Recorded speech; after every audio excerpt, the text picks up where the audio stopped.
আজকে কথা বলবো লিচু নিয়ে। লিচু আসলে সাবধানে খাবেন। কিছুদিন আগে লিচুর বীজে আটকে একটা লোক মৃত্যুবরণ করেছে। এইজন্য আসলে বাচ্চাদের প্রতি একটু বিশেষ খেয়াল রাখবেন। কারণ বাচ্চারা যদি বিচি গলায় আটকে যায় তাহলে একটু সমস্যার মধ্যে পড়ে যাবে।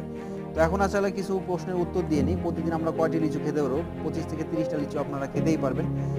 যাদের ডায়াবেটিকস আছে তারা আসলে কিরকম লিচু খাবেন? তারা আসলে ডায়াবেটিসের মাত্রা বেশি হলে অবশ্যই কম খাবেন। মানে 10 টার নিচে খাবেন আরকি।